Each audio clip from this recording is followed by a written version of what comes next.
Martha Jenkins had been serving lunch at Riverside Elementary School for 17 years. Every morning at 5:30, her alarm clock buzzed in the small apartment she shared with her cat Whiskers. She would drag herself out of bed, put on her hairnet and apron, and drive her old Honda to the school kitchen. The work was hard and the pay was modest, but Martha loved feeding the children.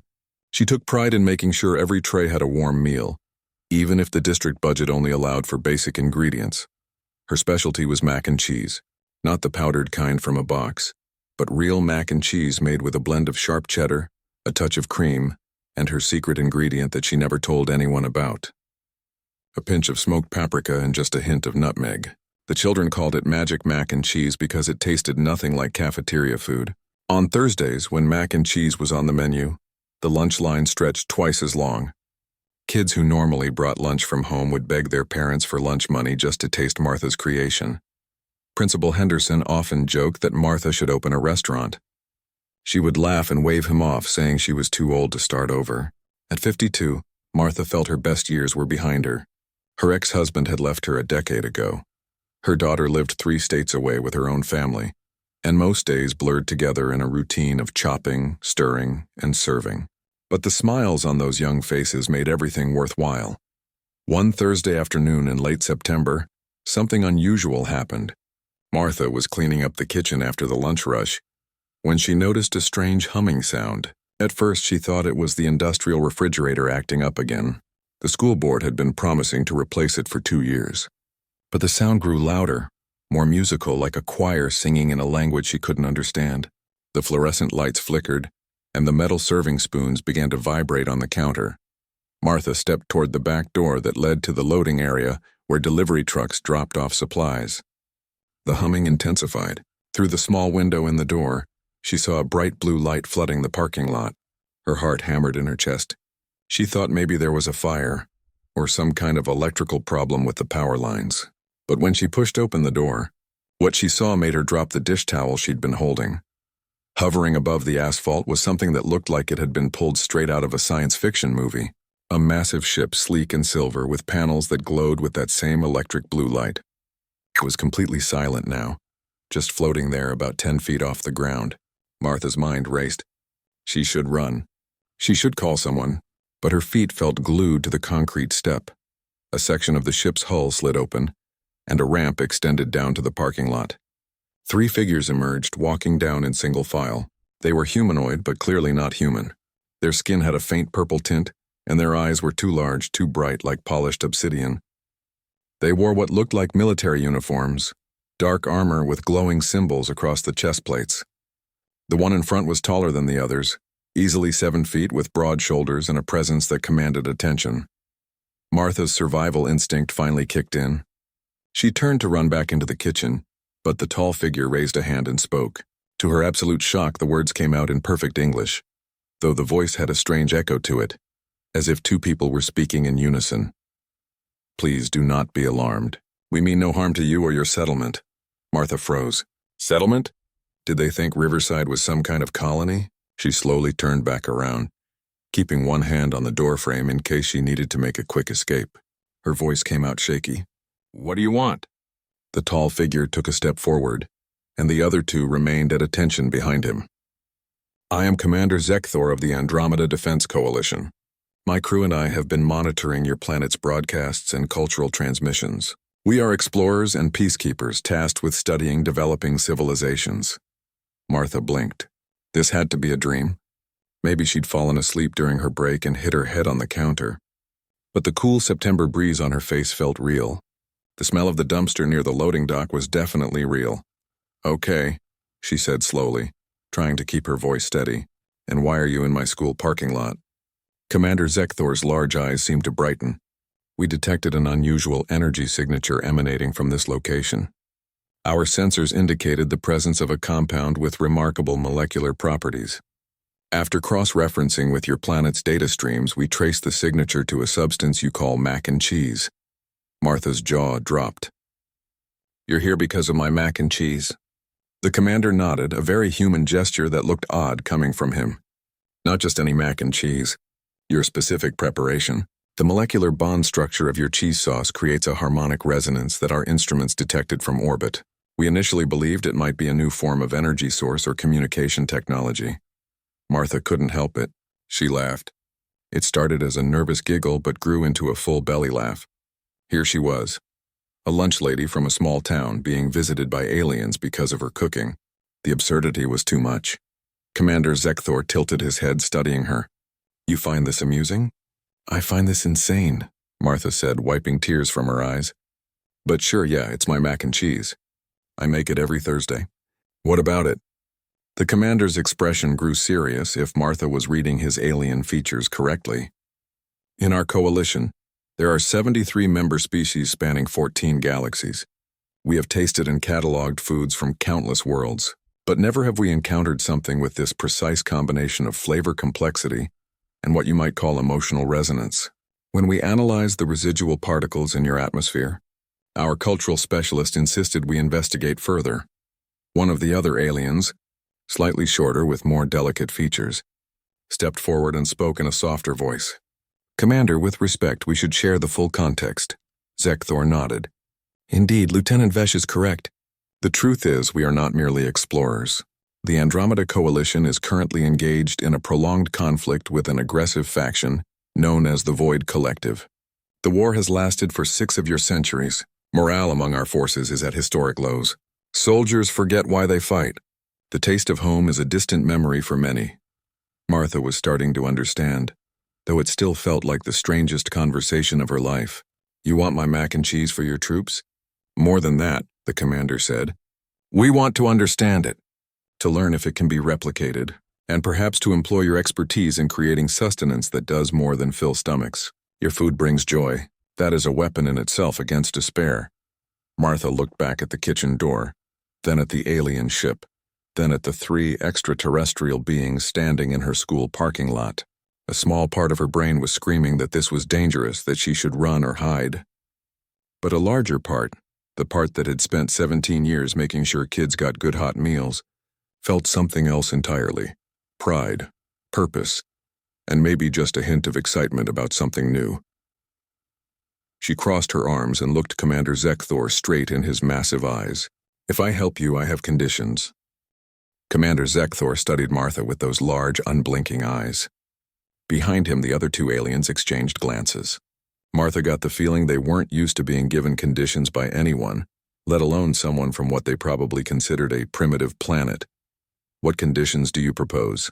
The commander asked, his dual-toned voice careful and measured. Martha thought quickly. Her heart was still racing, but her mind was starting to catch up with the situation. First, I'm not leaving Earth permanently. I have a life here. A daughter, a grandbaby I haven't met yet. If I'm helping you, I need to be able to come back. Zekthor nodded. That is acceptable. Our temporal displacement technology can return you mere moments after your departure, regardless of how long you spend with us. Martha raised her eyebrows. Time travel, sure, why not? This day couldn't get any weirder. Second condition. I need to know this isn't some trick, that you really are the good guys and not planning to invade Earth or something. Lieutenant Vesh stepped forward again. She was female, Martha thought, based on the voice and something about the way she carried herself. We have strict protocols from the Coalition High Council. Pre-warp civilizations like yours are protected under the Preservation Accords. We cannot interfere with your natural development, and we certainly cannot conquer or colonize. This visit already pushes the boundaries of acceptable contact. Then why risk it? Martha asked. The 3rd alien, who hadn't spoken yet, finally chimed in. His voice was deeper, gruffer. Because we're losing. The Void Collective doesn't follow rules. They take what they want and destroy what they can't use. Every week we lose more ground. More ships. More people. There was genuine pain in his voice. Martha recognized it. She'd heard that same exhaustion in the voices of parents during the last recession, trying to figure out how to feed their kids on shrinking budgets. Loss was loss, whether you were human or alien. What's your name? She asked the 3rd alien. He straightened up, surprised to be addressed directly. Sergeant Kryn, ma'am. Engineering Corps. Well, Sergeant Kryn, I'm sorry you're going through that. War is hell no matter what galaxy you're from. Martha took a deep breath. Okay, here's my 3rd and final condition. If I do this, if I help you, I want something in return. Not for me. For the kids. Commander Zekthor tilted his head. Explain. This school barely has enough funding to keep the lights on. The district cut our food budget twice last year. Half these kids rely on school lunch as their main meal of the day. If I'm going to be teaching aliens how to make comfort food, I want your fancy technology to help feed the children in this school, and maybe this whole town." The three aliens looked at each other.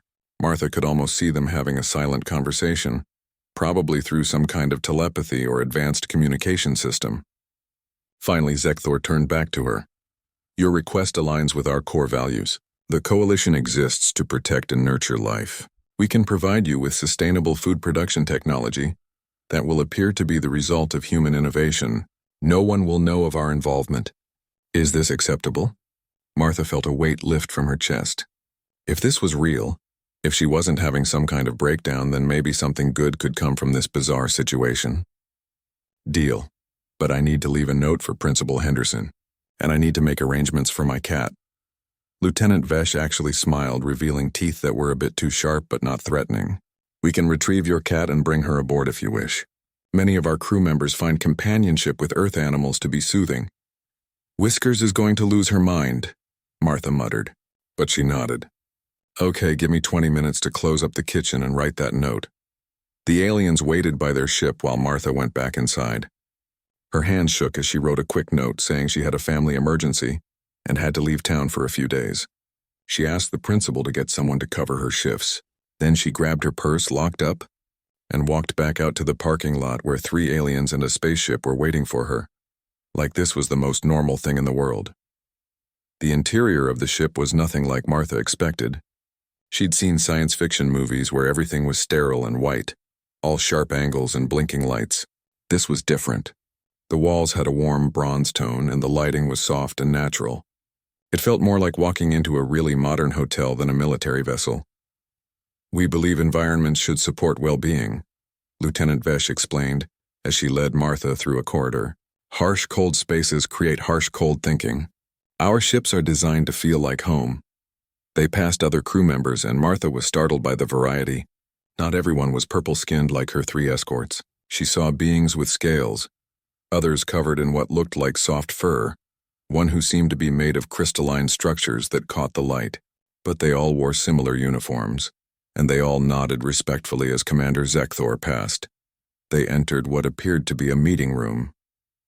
A long table dominated the space, and on it sat several covered dishes. The commander gestured for Martha to sit. "Before we proceed to our main galley, we wanted you to taste what our current food service provides." For context, Sergeant Kryn removed the covers from the dishes. The food looked perfectly fine. Nutrient blocks in various colors, some kind of grain, what might have been protein. Everything was precisely portioned and neatly arranged. Martha picked up a utensil that adjusted itself to fit her hand, which was unnerving but convenient. She tried a bite of the protein. It tasted like nothing. Not bad, just completely neutral. The grain was the same. The nutrient blocks had a slight sweetness but no real flavor profile. "This is what your soldiers eat?" she asked. "It provides complete nutrition," Vesh said defensively. "Optimal caloric intake, all necessary vitamins and minerals, easy to produce in bulk. And absolutely no soul," Martha finished. She set down the utensil. "I see the problem. You're feeding bodies but starving spirits." Commander Zekthor leaned forward. "Can you teach us to do better?" Martha looked at the bland food, then at the 3 aliens watching her with something like hope in their strange eyes. She thought about the kids lining up for her Thursday mac and cheese. She thought about how food was never just fuel. It was memory and comfort and love made tangible. "I can try," she said. "But you have to understand something. Good food isn't just about following a recipe. It's about intention, care. You have to cook like you're feeding someone you love." "Many of our food production personnel are automated systems," Kryn said. Martha shook her head. "Then that's the first thing we change. Bring me to your kitchen, and someone get my cat before she tears up my apartment. We've got work to do." As they led her deeper into the ship, Martha caught sight of a viewport showing Earth shrinking below them. They were already in space, moving away from her planet. Part of her screamed that this was insane, that she should be terrified. But another part, the part that had spent nearly 2 decades finding joy in feeding others, felt a strange sense of purpose. She was about to teach aliens how to cook with love. If someone had told her this morning that this was how her Thursday would go, she would have laughed them out of the kitchen. But here she was, and strangely enough, she felt ready for the challenge. The galley on the Coalition ship was enormous, easily 10 times the size of Riverside Elementary's kitchen. Row after row of stations stretched out before Martha, each one manned by a different species she'd never seen before. Some had 4 arms and worked multiple cooking surfaces simultaneously. Others seemed to float rather than stand, their tentacles manipulating ingredients with precise movements. But despite all this activity, the space felt sterile and mechanical. Everyone moved efficiently but without passion. A tall being with blue-green skin and gills along its neck approached them. Commander Zekthor introduced her as Chief Nutritionist Dalla, who oversaw food production for the entire fleet in this sector. Dalla looked Martha up and down with yellow eyes that blinked sideways. "You are the human with the remarkable cheese sauce," Dalla said, her voice bubbling like water over rocks. "I have analyzed the molecular composition. Dairy proteins, emulsified fats, sodium compounds, and trace elements I cannot identify. What is the unknown component?" Martha smiled. "Love, probably. And a pinch of nutmeg." Dalla's gills fluttered in what might have been confusion. "Love is not a measurable ingredient, and nutmeg shows minimal nutritional benefit." "That's the problem right there," Martha said, looking around the galley. "You're thinking about food like it's just chemistry. But eating is one of the few things every living creature has to do every single day. It should be a pleasure, not a chore." Lieutenant Vesh, who had been standing quietly beside Martha, spoke up. "When I was young, my mother would make a dish called starbloom stew. It took hours to prepare, and the ingredients were expensive. But once a month, she would make it for our family. The smell would fill our dwelling, and I knew that tonight was special. I have not tasted it in 12 years since joining the service. Sometimes I dream about it." The room had gone quiet. Other kitchen workers had stopped what they were doing to listen. Martha saw something in their faces, across all their different alien features. A shared hunger for something more than nutrition. "That's what I'm talking about," Martha said gently. "Food connects us to home, to family, to the best parts of ourselves. If your soldiers are eating meals that taste like nothing, they're being reminded every single day that they're far from everything that matters. That's not good for morale." Commander Zekthor nodded slowly. "We have been approaching this incorrectly. Chief Dalla, I am placing this human in charge of a pilot program. She will teach a selected group the principles of what she calls comfort food. You will provide her with whatever resources she requires." Dalla's gills fluttered more rapidly, which Martha guessed meant she was upset. "Commander, with respect, we have optimized our nutrition delivery for maximum efficiency. Introducing unpredictable variables could compromise our supply chain. The Void Collective has compromised 17 supply stations in the last month alone," Zekthor said, his voice hard. "Our efficiency means nothing if our crews lose the will to fight. This is a direct order." Dalla bowed her head in submission but shot Martha a look that clearly said this better work. Over the next few hours, Martha learned more about alien food culture than she ever imagined existed. She discovered that most Coalition species had stopped cooking traditional meals generations ago, when they developed perfect nutrition synthesis technology. Why spend time preparing food when you could get all your needs met instantly? But what they gained in efficiency, they lost in connection. Martha requested a small teaching kitchen, and Sergeant Kryn helped her set it up.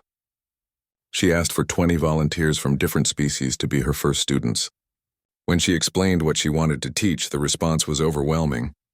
Over 300 crew members requested to participate. She settled on a diverse group. There was Pip, a small furry creature whose species communicated through scent as much as sound. There was Horan, whose rock-like body generated heat internally, making him perfect for baking. There was Sela, whose compound eyes could detect flavor compounds humans couldn't see, and 17 others, each bringing their unique perspective. On the first day of class, Martha stood before them with the ingredients for her famous mac and cheese laid out on the teaching counter. She'd had to make some substitutions since they didn't have access to Earth cows, but Dalla had found analogs that tested chemically similar. "Before we start cooking," Martha said, "I want each of you to tell me about a meal that mattered to you. A time when food meant something more than just eating." The room was silent for a moment. Then Pip spoke up in a high chirping voice that the ship's translator turned into English. "When I achieved my adult name, my family gathered all the herbs from our region and made me a crown to wear while we ate. Each herb represented a hope for my future. I can still smell that crown sometimes, even though it has been many years." One by one, they shared their stories. Haran talked about celebration cakes his clan would bake in volcanic vents. Sila described ceremonial soups her people made to honor their dead. Even the beings whose species had moved away from traditional cooking had memories passed down from parents or grandparents about what food used to mean. Martha felt tears in her eyes. "That's what we're going to bring back. Not just for you, but for everyone serving in this war. Now let's start with something simple. We're going to make mac and cheese, but I want you to think about someone you care about while you cook it. Someone you want to feed. Can you do that?" They nodded, all 20 of them, their various alien features unified in determination. Teaching aliens to cook was both easier and harder than Martha expected. Some concepts translated perfectly. Everyone understood that heat changed food, that combining ingredients could create new flavors, that timing mattered. But other things were completely foreign. Pip's species didn't have the same taste receptors humans did and found salt overwhelming. Haran couldn't taste sweetness at all but could detect mineral content that Martha's tongue completely missed. She had to adapt constantly, finding ways to make the dish work for different biologies while maintaining its essential comfort. She showed them how to stir the cheese sauce slowly, explaining that rushing it would break the emulsion. She demonstrated how to know when the pasta was perfectly done, not by a timer but by feel and taste. She taught them about the importance of presentation, how a meal arranged with care tasted better than one just dumped on a plate. Hours passed, but Martha didn't feel tired. She felt energized in a way she hadn't in years.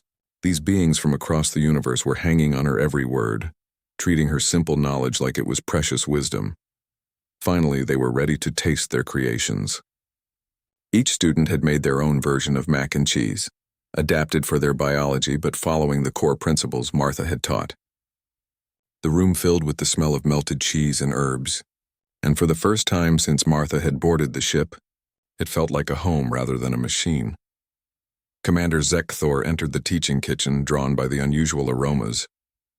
He watched as Sila nervously offered him a bowl of her mac and cheese. He took a bite, chewed slowly, and his large eyes widened. "This is extraordinary," he said quietly. "I did not know food could feel like this." Martha beamed with pride. "That's just the beginning. Wait until we get to dessert." Word spread through the ship faster than Martha expected. By the evening cycle, crew members who hadn't been part of the class were showing up at the teaching kitchen asking questions, wanting to know how they could learn. The small pilot program was turning into something much bigger. As Martha finally took a break, sitting in quarters they'd prepared for her with Whiskers purring in her lap, Lieutenant Vesh came to visit. The alien sat down carefully, looking uncomfortable. "I need to tell you something," Vesh said.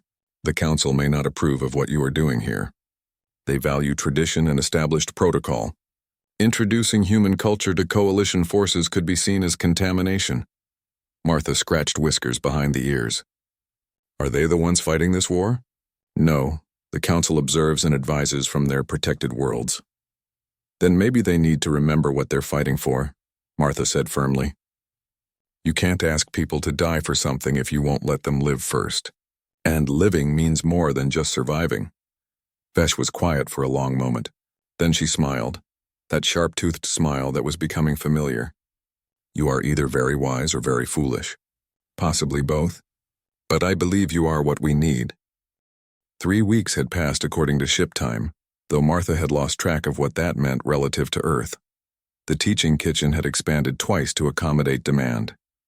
What started as 20 students had grown to over 100 across 3 different shifts. Martha found herself working longer hours than she ever had at Riverside Elementary, but she'd never felt more alive. The transformation wasn't just about food. As crew members learned to cook, they started talking to each other differently. Species that had served together for years but barely interacted beyond their duties were now exchanging recipes and cooking techniques. Pip had discovered that Haran's internal heat could caramelize sugars in ways conventional cooking couldn't match. Sila had taught others how to detect when flavors were perfectly balanced using senses they didn't even know they had.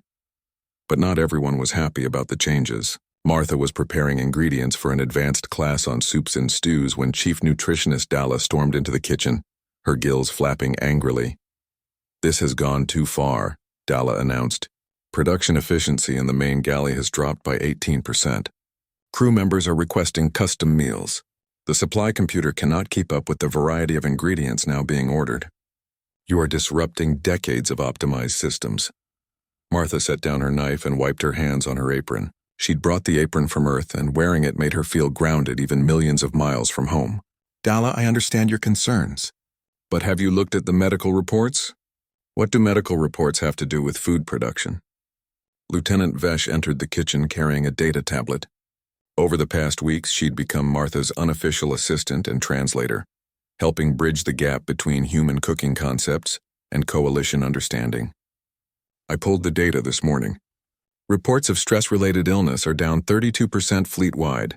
Sleep quality has improved. Most significantly, the psychological evaluations show marked improvement in overall morale and sense of purpose. Dalla's gills stopped flapping quite so violently.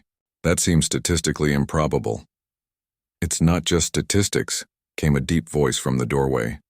Sergeant Kryn entered, followed by several other crew members Martha recognized from earlier classes. Before Martha came, I was counting days until my service ended. Every morning felt the same. Eat, work, sleep, repeat. But now I look forward to meal times. I've started cooking with my bunkmates. We share stories about our home worlds while we prepare food together. It reminds me why I joined the coalition in the first place. One of the other crew members, a crystalline being named Quartz, spoke up in chiming tones. My species has not practiced traditional cooking in 7 generations. We convinced ourselves we had evolved beyond such primitive needs.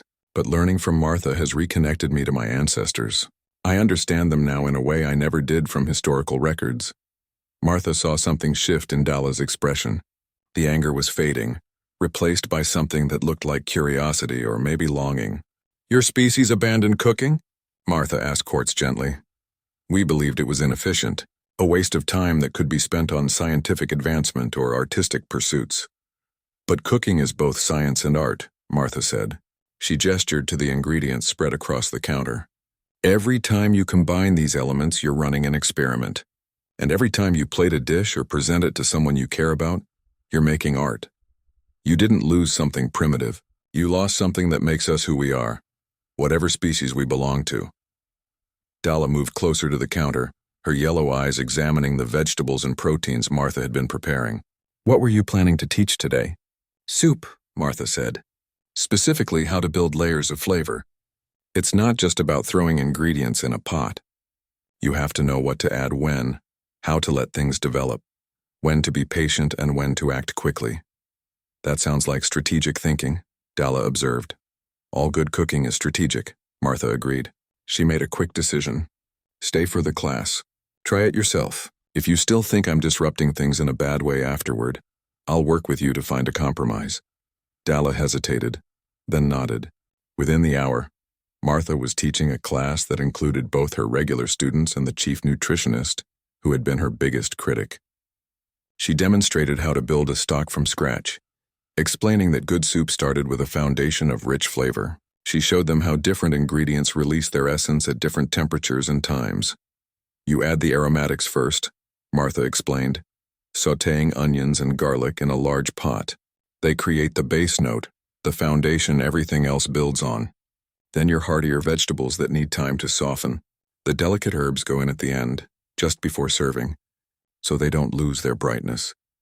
Dalla worked at her station with intense concentration, her 4-fingered hands moving carefully through each step. Martha noticed she was taking notes on everything, measuring and timing each action with scientific precision. It's okay to go by feel too, Martha said, stopping beside her. Not everything needs to be exact. Sometimes you taste as you go and adjust. That's the creative part. But how do you know what to adjust? Dalla asked, frustrated. Trust your senses. What does it need? More depth? Add salt or a bit of acid. Too heavy? Brighten it with something fresh. Cooking is a conversation between you and the ingredients. By the end of the class, everyone had made their own pot of soup. The smells filling the kitchen were incredible, a blend of familiar and alien spices that somehow worked together.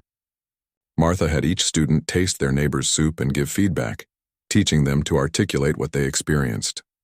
When Dalla tasted hers, she stood very still for a long moment. Then she looked at Martha with those sideways blinking yellow eyes. I understand now. This is not merely fuel. This is communication, memory, identity. Exactly, Martha said, relieved. I was wrong to oppose you, Dalla admitted. But I am correct that we cannot sustain this level of individualized preparation fleet-wide. We need a solution that honors what you are teaching while remaining practical for our scale. Martha had been thinking about this problem for days. What if we trained cooking instructors? People from each ship who could teach others. The way I've taught all of you, we create a culture of cooking rather than just distributing meals. It would take longer, but it would spread throughout the coalition organically.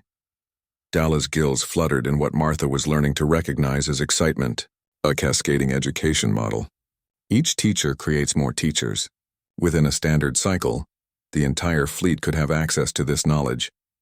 We would need to preserve traditional recipes from every species, Vesh added. Create a database of cultural foods that have been forgotten or abandoned. Sergeant Kryn grinned, showing teeth that would have terrified Martha 3 weeks ago but now just made her smile. A cookbook. The galaxy's first universal cookbook.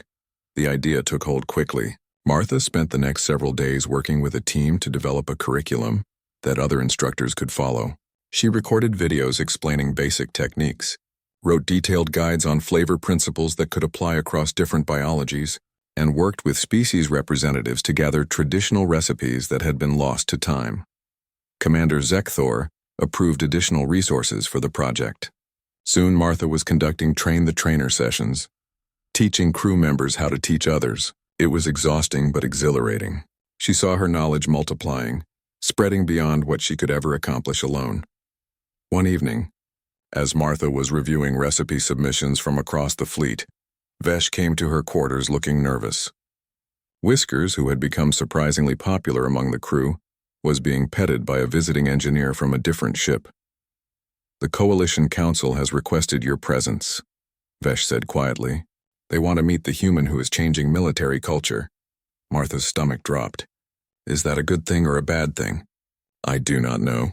But Commander Zekthor will accompany you, and I think you should bring your mac and cheese, Martha laughed despite her nervousness. When in doubt, bring food. That's universal, I guess. Martha, Vesh said seriously, what you have done here matters. Whatever the Council says, know that you have given us back something we did not even realize we had lost. You have reminded us that life is worth fighting for because life is worth living. Martha felt tears prick her eyes. She thought about the lunch lady she'd been just weeks ago, going through the motions day after day. She'd believed her best years were behind her, that she had nothing left to offer the world. She'd been so wrong. When do we leave for the Council? Martha asked. Tomorrow. But tonight there is something you should see. Vesh led Martha to the main observation deck. When the doors opened, Martha gasped. Hundreds of crew members filled the space, representing dozens of species she'd come to know. They'd set up tables laden with food, an incredible feast of dishes from countless worlds. Commander Zekthor stepped forward. We wanted to honor you before your journey. Every dish here was prepared by someone you taught or someone they taught. This is your legacy, Martha Jenkins. You came to help us feed our bodies, but you have nourished our souls. You have made your point, the eldest said finally. But I must ask, Martha Jenkins, what do you want? Why risk coming here standing before the Council, pushing for these changes? What do you gain from this? Martha thought about the question. She could have said she wanted to help win the war, or that she felt obligated after they'd promised to help feed the children at her school. Both would have been true. But the deeper truth was something else. I spent almost 20 years feeling invisible, Martha said quietly. Just a lunch lady, nothing special, going through the motions. Then aliens showed up in my parking lot because something I created mattered. They gave me a chance to be useful in a way I never imagined, to make a difference on a scale that still doesn't feel real. But more than that, they reminded me that what I do, what I've always done, it matters. Feeding people matters. Not just keeping them alive, but making them feel cared for and connected and human, or whatever their species equivalent is. She looked around at all the Council members watching her. So what do I want? I want your soldiers to feel that too. I want them to know that they're not just machines for fighting, that someone cares if they're tired or scared or lonely. I want them to have something worth surviving for. And I want to teach anyone who'll listen that taking care of each other through simple acts like cooking a good meal, that's not weakness. That's the whole point. The chamber was silent for a long moment. Then the eldest's color shifted to a warm gold pattern. The council has reached a decision.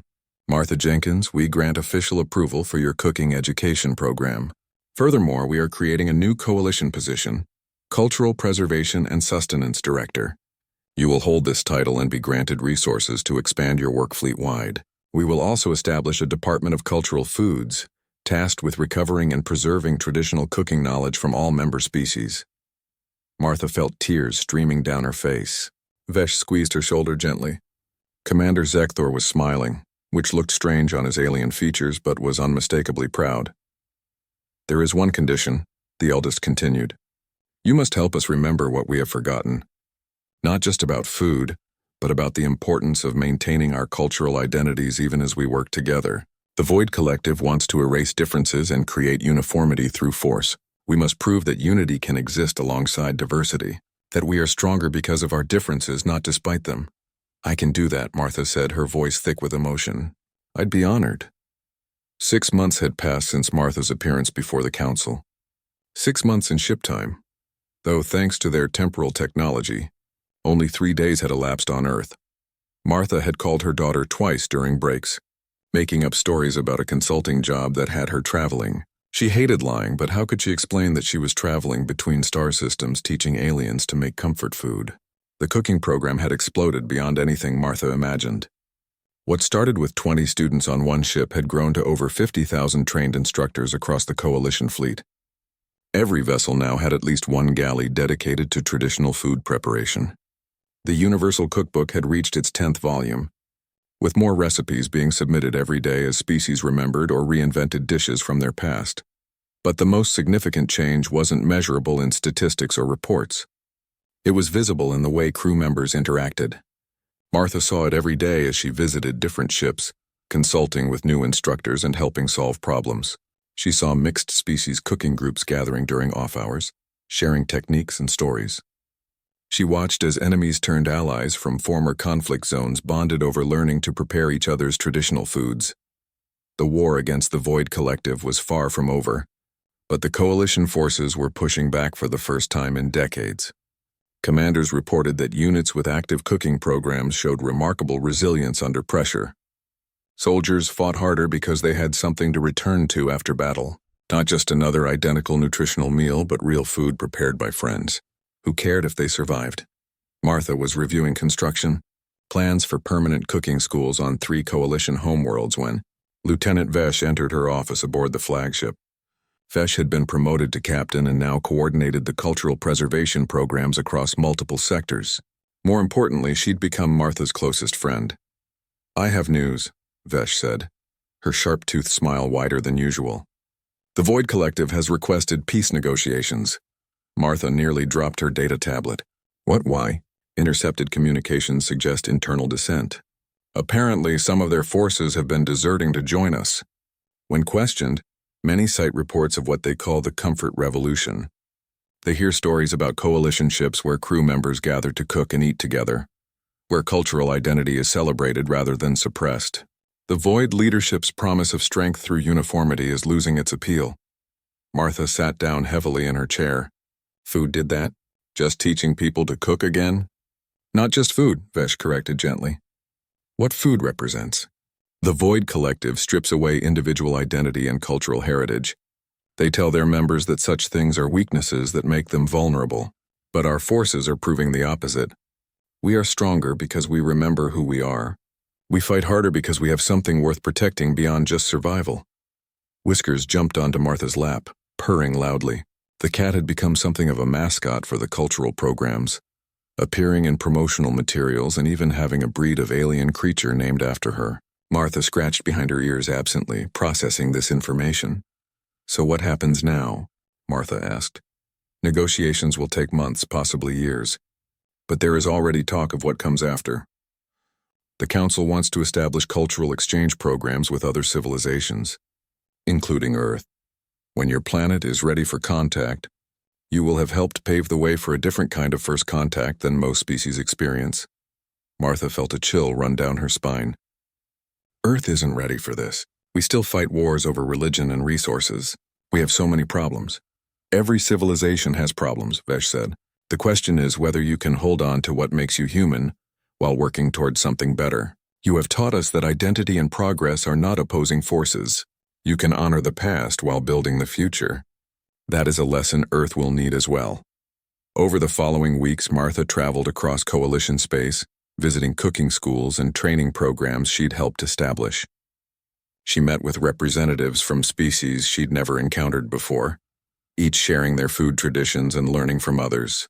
She documented everything, knowing that someday this information would be valuable for Earth. At a school on an ocean world where the inhabitants lived in floating cities, Martha watched as students who'd never met before their mandatory service now cooked together in perfect harmony. A young soldier from a desert planet was learning to prepare seafood dishes from his aquatic instructor, while teaching her how to make bread that could sustain travelers through weeks-long journeys across sand. "This is what the universe should look like," Martha murmured to Commander Zekthor, who had come to inspect the facility. "It is what you made possible," he replied. "Not through weapons or strategy, but through teaching us to care for each other again." Martha shook her head. "I just reminded you of something you already knew. Every species that eats has food traditions. Every culture that gathers around meals has stories to tell. I didn't invent any of that. I just helped you remember it mattered." "Then you are a keeper of memories," Zekthor said. "In my culture, such individuals are considered sacred. They maintain the threads that connect us to our ancestors and to each other." As Martha watched the students work, she thought about the journey that had brought her here. A few months ago, she'd been a tired lunch lady in a small town, counting days until retirement and wondering if her life had amounted to anything significant. Now she was standing on an alien world, watching the effects of her teaching ripple across civilizations. But she was also exhausted. The pace had been relentless, and as much as she loved the work, Martha missed home. She missed the simplicity of her small apartment, the familiar faces of the children at Riverside Elementary, even the sound of Principal Henderson's terrible jokes. She'd helped start something revolutionary, but she was beginning to realize it was time for others to carry it forward. That evening, Martha requested a meeting with the Coalition Council. They convened virtually, their representatives appearing as holograms around her. The eldest's colors shifted to welcoming patterns as they addressed her. "Martha Jenkins, what can the council do for you?" "I need to go home," Martha said simply. "Not just for a visit. Really home. Back to my life on Earth. I've helped you build the foundation for something amazing, but you don't need me anymore. You have thousands of instructors now. Entire departments dedicated to this work. It's time for me to step back." The council members exchanged looks. The eldest spoke carefully. "We had hoped you would remain permanently as Cultural Preservation Director. Your insights continue to be valuable. Earth thinking I'd be gone for a few days. I've watched your civilization transform, but I've missed months of my own daughter's life. I haven't met my grandchild yet. As important as this work is, my life is still back there." The scaled council member who had once challenged Martha spoke up, her voice gentle. "We understand. You have given us an incredible gift. It would be selfish to ask for more. But know that you will always be welcome among us, always." "There is the matter of compensation," the eldest added. "You were promised technology to help feed the children at your school. We will fulfill that promise and more. We will ensure Riverside Elementary and every school in your region has access to sustainable food production that will appear to be human innovation. And we offer you a communication device that will allow you to contact us should you ever wish to return." Martha felt tears in her eyes for what felt like the 100th time since this adventure began. "Thank you. All of you. This has been the most incredible experience of my life."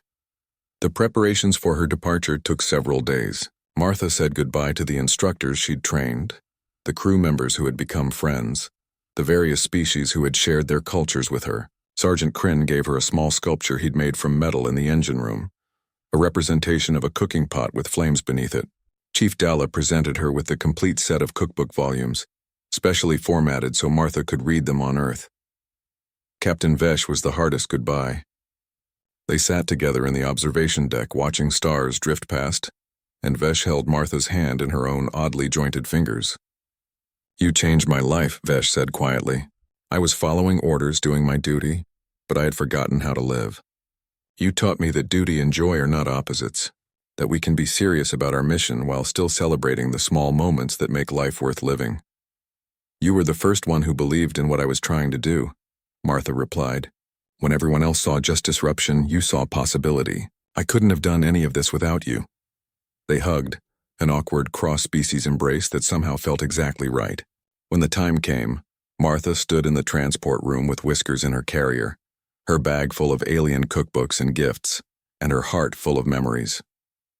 Commander Zekthor activated the temporal displacement device. "Thank you for everything, Martha Jenkins," he said formally. "The Coalition is in your debt. Just take care of each other," Martha said. "Keep cooking. Keep remembering. Keep proving that kindness is strength." The world flashed blue, and suddenly Martha was standing in the parking lot of Riverside Elementary. It was Thursday afternoon, 3 days after the aliens had first appeared. The sun was setting in exactly the same position it had been when she'd left. 3 days for Earth, half a year for her. She looked down at Whiskers, who meowed irritably about being transported through space and time. "Yeah," Martha agreed. "I know how you feel." The school was locked up for the evening, so Martha drove home to her apartment. Everything was exactly as she'd left it. Bills on the counter, coffee cup in the sink. But Martha was completely different. She put on her regular clothes, fed Whiskers, and tried to process the fact that she was home. The next morning, Martha returned to work. Principal Henderson looked surprised to see her. "Martha, got your note about the family emergency. Everything okay?" "Everything's fine," Martha said, tying on her apron. "I had to take care of something important, but it's handled now." She went to the kitchen and started preparing for lunch service. Her hands moved through familiar motions, but everything felt different now. She wasn't just making food. She was performing an act of love, continuing work that now spanned galaxies. When the lunch bell rang and children started lining up, Martha smiled at each one. She made sure every tray was filled properly, that every child got enough to eat, that everyone felt seen and cared for. It was exactly what she'd been doing for 17 years. But now she understood its profound importance. It was Thursday, which meant mac and cheese. As the smell filled the cafeteria, children's faces lit up with excitement. Martha served each portion with care, knowing that somewhere in the universe thousands of beings were making similar dishes, creating similar moments of comfort and connection. One little girl, a shy third grader named Amy, took her tray and looked up at Martha with big eyes. "Miss Martha, this is the best food in the whole world." Martha smiled, thinking about all the worlds she'd visited, all the incredible foods she'd tasted. "You know what, sweetie? I think you might be right." As the lunch period continued, Martha noticed something new arriving, equipment that appeared to be standard food service technology but was actually based on Coalition designs, the fulfillment of their promise. She'd work with the district to implement it slowly, carefully, making sure everyone benefited. That evening, Martha sat in her apartment with a cup of tea and the communication device the council had given her. It looked like a simple bracelet, but she knew it was capable of reaching across light years. She hadn't decided yet if she would use it. Part of her wanted to keep that door open, the possibility of returning to adventure, but another part of her was content to be home, to find magic in the everyday again. Her daughter called, and Martha listened to stories about the baby's first smile, about sleepless nights and tiny fingers. When her daughter apologized for going on too long about boring baby stuff, Martha stopped her. "It's not boring," Martha said firmly. "The small moments are what matter. They're everything." As she hung up, Martha realized she'd learned that lesson in the vastness of space, teaching aliens to cook, but it applied just as much to her quiet life on Earth. She'd touched the stars, changed the course of galactic history, and discovered that the work she'd been doing all along, the simple act of feeding people with care, was as important as any grand adventure. Martha looked at the bracelet on her wrist, then at the cookbook volumes stacked beside her bed. She'd traveled further than any human in history and returned with wisdom that Earth would need someday. But for now, she was exactly where she belonged. On Monday, when she served lunch to the children at Riverside Elementary, Martha Jenkins was just a lunch lady again.